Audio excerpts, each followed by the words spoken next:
అందరికీ నమస్కారం. ఇవాళ మనతో పాటు ప్రముఖ ఆధ్యాత్మికవేత్త ఆస్ట్రోన్యూమరాలజిస్ట్ శ్రీమతి జయప్రద గారు మనతో ఉన్నారు. మేడంతో మాట్లాడదాం. మేడం నమస్తే. మేడం నమస్తే అమ్మా. శ్రీమాత్రి నమః. 2025 నూతన ఆంగ్ల సంవత్సరం, కొత్త సంవత్సరం వస్తుందంటే అందరికీ మాకు ఎలా ఉంటుందో తెలుసుకోవాలనే ఒక కోరిక అయితే ఉంటుంది. మరి 2025 వర్ష ఫలాలు ద్వాదశ రాశుల వారికి ఎలా ఉండబోతున్నాయి మేడం? తప్పకుండా. ముందు మీకు చూస్తున్న ప్రేక్షకులందరికీ నూతన సంవత్సర శుభాకాంక్షలు. సో అందరికీ బాగుండాలి, బాగుంటుంది అనుకుంటూ ముందుకు వెళ్ళాలి తప్ప మనం ఎలా ఉంటుంది అంటే ఇందులో ఏది ఉన్నదో అదే చెప్పాలి, ఉన్నదే చెప్పాలి తప్ప లేనిది చెప్పలేము. No sugar coating, nothing. అంతే, ఉండకూడదు. ఎందుకంటే అది తెలిస్తే కదా. ఇప్పుడు మన జ్యోతిష్యం అనేది ఏంటి, ఒక వెలుగు అంటే ఏంటి, మనం వెళ్ళే గమ్యంలో ఏవేవి ఉన్నాయి అనేది చెప్తూ జాగ్రత్తగా వెళ్ళాలంటే, ఒక హైవే మీద మనం డ్రైవ్ చేస్తూ ఉంటే కార్ని, సో అక్కడ మలుపు వస్తుంది, జాగ్రత్తగా ఉండండి, ఇక్కడ హారన్ ఇవ్వండి అని చెప్తూ ఆ సిగ్నల్స్ మనకు పెడుతుంటారు వాళ్ళు. సో అది ఎందుకు అంటే డ్రైవ్ చేసే వాళ్ళు సేఫ్గా రీచ్ అవ్వడానికి, ఆ గమ్యం వెళ్ళడానికి మనకు పెట్టే హెడ్లైన్స్ లాగా వాళ్ళు హెడ్స్ మనకు పెడుతుంటారు. అలాగా జ్యోతిష్యం కూడా ఏంటంటే సైన్స్ అనేది ఏంటంటే ఇది ఏ పని ఎలా చేయాలి, ఎప్పుడు చేయాలి అనేది ఇంపార్టెంట్ అనమాట. సో ఈ సంవత్సరంలో తెలుసుకోవాలనుకునే అందరూ ఏంటంటే సంవత్సర వర్ష ఫలితాలు అన్నది ఏంటంటే ఉగాది నుంచి తెలుసుకునేవాళ్ళం. సో ఉగాది నుంచి ఎందుకు తెలుసుకున్నాం అంటే చెప్పే పంచాంగ శ్రవణం ఎవరైతే చెప్తున్నారో వాళ్ళు ఒక దేవాలయంలో కూర్చొని ఒక మంత్రశక్తితో జపము చేసుకొని వాళ్ళ ఆ నోటితో చెప్తూ ఉంటే ఎవరికైనా ఫలితాలు మంచిగా వచ్చేస్తుండేవి. సో ఇవాళ మనం ఛానల్స్లో చెప్పుకుంటున్నాం కనుక, సో అది ఆంగ్ల సంవత్సరంతో చెప్పుకుంటున్నాం, వాళ్ళు ఉగాది మన ఫలితాలు చెప్పుకుంటాం. కానీ ఇక్కడ ఏంటి, జనవరి రాగానే అందరికి ఆలోచన వచ్చేస్తుంది, ఖచ్చితంగా ఆ ఫలితాలు ఎలా ఉంటాయో తెలుసుకుందాం అనుకుంటారు. ఎప్పుడైతే ఈ ఫలితాలు తెలుసుకుందాం అనుకుంటున్నారో వీళ్ళందరికీ ఏంటంటే కొన్ని విషయాల్లో బాగుంటుంది, కొన్ని రాసుల వాళ్ళకి, కొన్ని రాసులకి కొన్ని ఇబ్బందులు ఉన్నాయి. అయితే ఈ ఇబ్బందులు ఉన్న వాళ్ళు జాగ్రత్త పడ్డము, పరిహారం చేసుకోవడం, బాగున్న వాళ్ళు బాగుంది కానీ దూసుకుని వెళ్లకుండా జాగ్రత్తగా వెళ్ళడం, ఇవి చేసుకుంటూ వెళ్తే అన్ని అనుకూలంగా ఉంటుంది.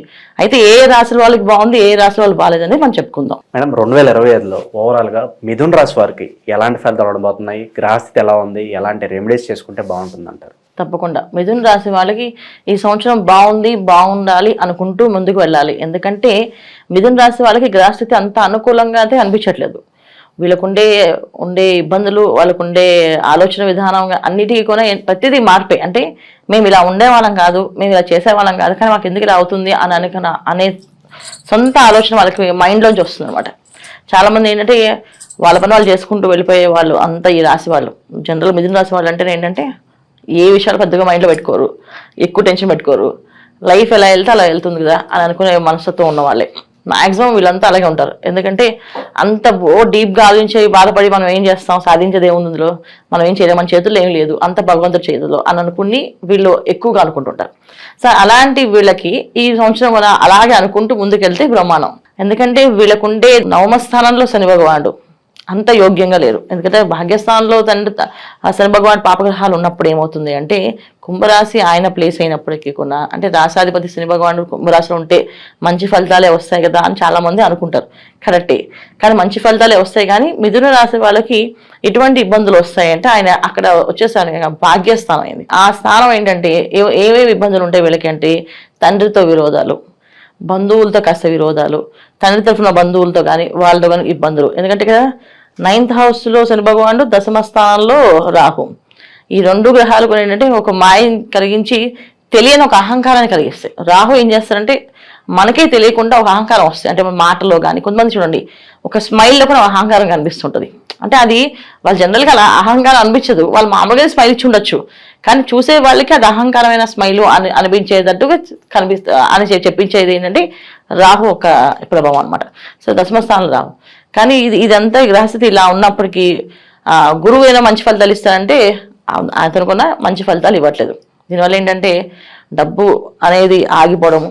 ఎందుకంటే గురువు గ్రహం అనేది అనుకూలంగా ఉంటే ధనం అనేది ఆటోమేటిక్గా వస్తుంది. ఎందుకంటే జాతకంలో అందరూ కూడా ఏం చేస్తామంటే గురువు ఎక్కువ ఉన్నారు, గురుబలం ఉంది ఈ జాతకానికి.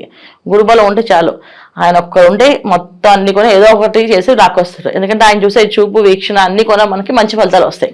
ఆయన ఎటు చూసినా ఎక్కడ చూసినా ఒక మంచి ఫలితమే వస్తుంది. కనుక ఆయన ఉండే స్థానం నుంచి ఎక్కడెక్కడ చూస్తున్నారు, వీటిలో వీళ్ళు యోగిస్తారు, వీళ్ళకి బాగుంటుంది, ఇప్పటి నుంచి బాగుంటుంది, తర్వాత నుంచి బాగుంటుంది అని చెప్పడానికి జాతకంలో ఒక గురుబలం ఉంటాయి. సో గోచారంలో వచ్చినప్పటికి ఏమైందంటే ఇక్కడ ఆయన బలం చాలా తక్కువగా ఉంది. దానివల్ల ఏంటంటే చూడ్డానికి అన్ని బాగున్నప్పటికీ కొన్న ఇబ్బందులు, అవమానాలు, ఆటంకాలు, కష్టాలు పడాల్సి వస్తుంది. కాస్త ఇబ్బంది పడవలసి ఉంది. అయితే ఏంటంటే ఏదైనా మార్పు వస్తుంది అని అనుకుంటే మార్పు అనేది కాస్త మే తర్వాత కాస్తంత గురువు మిథున రాశిలోకి వెళ్ళడం, సో దాంట్లో వెళ్ళడం తర్వాత పోనీ ఆ తర్వాత మార్పు వస్తుంది అంటే ఇక్కడ ఏమైంది, మళ్ళీ నువ్వు గురువు మిథున రాశిలోకి వెళ్ళినప్పటికీ కొన్నా మళ్ళీ శని రాహులు ఇద్దరు ప్లేసులు మారుతున్నారు అంతే. సో అదేదో స్వామి చెప్పినట్టుగా మనం వెళ్ళి కష్టపడి ఆ కర్త ఒకటి దెబ్బ ఏంటి, ఈ కర్త ఒకటి దెబ్బ ఏంటంటే అదో కర్ర ఒక దెబ్బ, అదో రాహుదో అది శని భగవాన్ గట్టిగా దెబ్బ కొడితే రాహు ఇంకొంచెం గట్టిగా దెబ్బ కొడతారు. సో దెబ్బల మీద దెబ్బలు పడే అవకాశం ఎక్కువగా ఈ శని రాహుల వల్ల కలిసే ఇబ్బంది ఉంది. సో తీసుకోవాల్సిన జాగ్రత్తలు, నియమాలు ఏంటంటే మన చేతుల్లో చక్కగా ఏం చేయాలంటే క్రమశిక్షణతో మనం ఉంటే మన ఏమి చేయరు. అంటే కష్టాలు ఉన్నాయి వచ్చేస్తాయంటే ఏం కాదు. శని భగవాన్ ఎప్పుడు కొన్నా క్రమశిక్షణకి అధిపతి. అంటే వాళ్ళు డిసిప్లిన్లో ఉంటే ఆయన డిసిప్లిన్ పెట్టడు, మనం డిసిప్లిన్ తప్పితే ఆయన డిసిప్లిన్ పెట్టడానికి ట్రై చేస్తాడు. సో దానికి చేయాల్సిన పరిహారం ఏంటి, వీళ్ళు మిథున రాశి వాళ్ళు చక్కగా సూర్యోదయం పూర్వం నిద్ర లేవడం, సూర్య భగవాన్కి నమస్కారం చేయడము, పొద్దున్నే ఏ పని చేయాలన్నా ఎర్లీ అవర్స్లో లేచి అప్పుడు ఆలోచించి పనులు చేయడము, ఏ పనైనా ఏదైనా అవసరం అయితే వాళ్ళ చేతితో వాళ్ళు చేసుకోవాలి. అంటే ఇప్పుడు చాలా మంది ఏంటంటే ఇంట్లో పిల్లవాడు ఏం కష్టపడతారు అని చెప్పి తల్లిదండ్రులు కాఫీలు ఇవ్వడం, మంచినీళ్ళు ఇవ్వడం, అందరూ భోజనం వడ్డించడం, అలా కాకుండా వీళ్ళు వెళ్ళి తెచ్చుకోవడం, మంచినీళ్ళు తెచ్చుకోవడం, చిన్న చిన్న సింపుల్ పనులే, ఇంట్లో చిన్న చిన్న పనులే, కాస్త మార్నింగ్ లేచి ఇల్లంతా శుభ్రం చేసిన ఇవన్నీ కొన్ని ఏంటంటే శని భగవాన్ ఒక అనుగ్రహం పొందుతాం. అంటే ఇంట్లో పని చేస్తా అవుతుందా అంటే ఖచ్చితంగా. ఇప్పుడు చాలా మంది మన ఇంట్లో పనిచేసే సర్వెంట్స్ వాళ్ళు ఏ ఫలితాలు చూసుకోరు కదా. ఎందుకు చూసుకోరు, వాళ్ళు ఎర్లీ అవర్స్ లేచి ఇళ్ళకి వచ్చి పనులు చేస్తారు, మొత్తం ఆ ఇల్లు శుభ్రం చేయడం, ఆ ఇంట్లో ఉన్న పనులన్నీ నీట్గా చేయడం, టాయిలెట్స్ నీట్గా క్లీన్ చేయడం, ఇవన్నీ చేసి వెళ్తుంటారు. సో అందుకే వాళ్ళకి కష్టం అనేది రాదు. వాళ్ళకి ఒకరు వచ్చినా వాళ్ళందరూ ఒకటిగా ఉండి వాళ్ళు వాటాలు వేసుకుని ఆ డబ్బు ఇచ్చుకుని వాళ్ళు ఆ కష్టం తీర్చుకుంటారు, మళ్ళీ ఆ డబ్బు మళ్ళీ అందరూ పంచుకుంటారు. ఇది వాళ్ళకు ఉండే పద్ధతి. ఎందుకు వాళ్ళకి ఆ కష్టాలు రా, వాళ్ళకి రాశిఫలాలు వాళ్ళకి అక్కలేదు గ్రహస్థితి అంటే అసలు వాళ్ళకి ఏమీ తెలియదు. ఎందుకు అంటే వాళ్ళు శుభ్రం చేస్తూనే ఉంటారు పొద్దున్న లేచి. సో ఆ శుభ్రం చేయడం వల్లే వాళ్ళకి అన్ని అనుకూలంగా జరుగుతున్నాయి. సో అలాగా శని భగవాన్ ఒక అనుగ్రహం కావాలంటే పొద్దున్నే వాకింగ్ చేసిన, జాగింగ్ చేసిన, లేదు స్నానం చేసి గుడికి వెళ్ళి 100 ప్రదక్షిణాలు చేసిన మంచి ఫలితాలు వస్తాయి. చాలా మంది వీసా కావాలన్నా ఆ దేవుడి దగ్గర 100 ప్రదక్షిణాలు చేయమని 100 ప్రదక్షిణాలు చేస్తే దేవుడికి ఏమొస్తుంది, ఇది రాదు కదా మనకే. ఎందుకంటే మన కర్మ అక్కడ పరిపక్వత అవుతుంది ఆ ప్రదక్షిణ చేయడం వల్ల. సో ఆలోచనలు 50 ప్రదక్షిణాలు చేసినా దేవుడి మీద గుర్తురారు, 70 చేసినప్పుడు కొంచెం గుర్తు వస్తాడు, 90 చేసినప్పుడు దేవుడా ఇంకెప్పుడవుతా చేస్తుంటాం. లాస్ట్ 10 ప్రదక్షిణాలు అప్పుడు దేవుడు మన మనసులోంచి ఒక ఉత్సాహం, ఆనందం అయిపోతుంది ప్రదక్షిణాలు అని చెప్పేసి. అందుకే 108 చేయమని చెప్పేవాళ్ళు. ఇప్పుడు అందరూ 11, 5, 3 చేస్తున్నారు, కానీ 108 ప్రదక్షిణాలు దేవుడికి ఎప్పుడు చేసేది. ఇలా చేసుకుంటూ వెళ్తే శని భగవాన్ ఒక అనుగ్రహం మన మీద పొందుతుంది. సో మిథున రాశి వాళ్ళు ఏంటంటే ఈ సంవత్సరం తీర్థయాత్రకు వెళ్ళినా, క్షేత్రానికి వెళ్ళినా, ఎక్కడికి వెళ్ళినా వాళ్ళంతటి వాళ్ళు చేసుకుంటూ ప్రదక్షిణాలు చేసుకోవడం, దర్శనం చేసుకోవడం చేస్తే మంచిది. విఐపీలు, బ్రేక్ దర్శనాలు అలాంటివి కాకుండా కష్టపడి ఏడుకొండలు ఎక్కచ్చు, కష్టపడి అరుణాచలం గిరి ప్రదక్షిణ చేయొచ్చు. ఇలా చేసుకుంటూ వెళ్తే మంచి ఫలితాలే, సత్ఫలితాలే వస్తున్నాయి మిథున రాశి వాళ్ళకి. సో ఎందుకు ఇంత విధంగా చెప్తున్నానంటే ఆరోగ్య విషయంలోని ఇబ్బందులు ఉన్నాయి, ఆర్థిక విషయంలోని ఇబ్బందులు ఉన్నాయి, వివాహ ప్రయత్నాలు చేసే వాళ్ళకి ఇబ్బంది ఉంది, లేదు ఉద్యోగ ప్రయత్నాలు చేసే వాళ్ళకి కాస్త ఆటంకాలు ఉన్నాయి, ప్రమోషన్ వస్తాయి అనుకున్న వాళ్ళకి వీళ్ళని వదిలేసి పక్క కింద వాళ్ళకి ఎవరు పిలిచి వాళ్ళు ప్రమోషన్ ఇస్తారు, అది ఇంకా బాధాకరమైంది. కాస్తంత అవమానాలు, సో కాస్త ఇబ్బందులు, ఇవన్నీ కనిపిస్తున్నాయి. కనుక ఎవరికి బాగుంది అని చెప్పుకోవాలి, ఎవరికి కావాలి, ఎవరికి బాగుండాలని ఉంటే వాళ్ళు హ్యాపీగా భగవంతుడి నామస్మరణ చేస్తూ ఏ క్షేత్రానికి వెళ్ళి ఆయన మాకు ఇది కావాలి స్వామిని కోరుకుంటే ఆయన తీరుస్తాడు. ఈ సంవత్సరం అంతా వీళ్ళు చేయాల్సింది ఏంటంటే ప్రదక్షిణాలు, భగవంతుడి ధ్యానం, ఏదన్నా దానాలు చేయాలనుకుంటే అలాంటి వస్తువులు చేస్తే బాగుంటుంది మేడం. దానం అంటే ఈ సంవత్సరం వీళ్ళు బాగా పేదవాళ్ళు ఉన్న వాళ్ళకి కాస్త ఆహారం పెట్టడము, ఆకలితో ఉన్న వాళ్ళు ఎవరైనా ఉంటే ఆహారం పెట్టడము, తర్వాత వస్త్రాలు దానం చేయడము, చలితో ఉండే వాళ్ళు దుప్పట్లు అవి కప్పడం. ఇప్పుడు జనవరి పండుగ కొంచెం చల్లు ఉంటాయి అందరికి, ఆ చల్లు కాస్త దుప్పట్లు ఇవి పంచడం కానీ, రగ్గులు ఇవ్వడం కానీ చేయొచ్చు. లేకపోతే ఇంకా చేయాలనుకుంటే మంచిగా ఇప్పుడు వచ్చే సమ్మర్ ఎండాకాలంలో మంచినీళ్ళు చక్కగా పెట్టివ్వడం, మజ్జిగలు, కూల్ డ్రింక్స్. చాలామంది తీర్థయాత్ర మనం కార్లో వెళ్తూ ఉంటుంటే నడుస్తూ వెళ్తుంటారు కొన్ని గుళ్ళకి.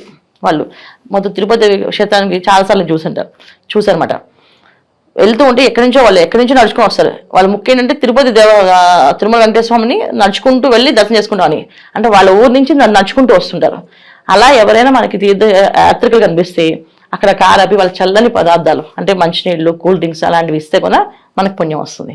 సో ఎప్పుడైనా కారులో వెళ్తున్నాం, ఎక్కడైనా తీర్థయాత్రలకు వెళ్తున్నాం అంటే కారులో కాస్త కూల్ డ్రింక్స్ లాంటివి, మంచినీళ్ళు లాంటివి పెట్టుకొని దారి పొడుగునా ఎవరైనా కనిపిస్తే పాపం అలసిపోయి వాళ్ళు నడుస్తున్న వాళ్ళకి ఇలా ఇస్తే కూడా మంచి ఫలితాలు ఉంటాయి. సో మిథున రాశి వాళ్ళు ఈ సంవత్సరం అంతా ఎంత భక్తిగా వాళ్ళు శ్రద్ధగా చేసుకుంటారో, బాధ్యతగా ఉంటారో వాళ్ళకి అంత బాగుంటుంది. సో బాధ్యత మర్చిపోయినా, భక్తి లేకపోయినా, మా ఇష్టం మా ప్రకారం ఉంటామన్నా కాస్త వాళ్ళు క్రమశిక్షణ పెట్టేస్తారు. మనం ఏం చెప్పకలే, వాళ్ళే చేసేస్తారు అన్నీను. అది ఈ సంవత్సరం మిథున రాశి వాళ్ళు తీసుకోవాల్సిన జాగ్రత్తలు, పరిహారాలు. 2025లో ఓవరాల్గా మిథున రాశి వారికి ఎలాంటి ఫలితాలు ఉంటాయి, అలాగే పరిష్కార మార్గాలు తెలియజేసినందుకు ధన్యవాదాలు. నమస్తే అమ్మా. శ్రీమాత్రే నమః.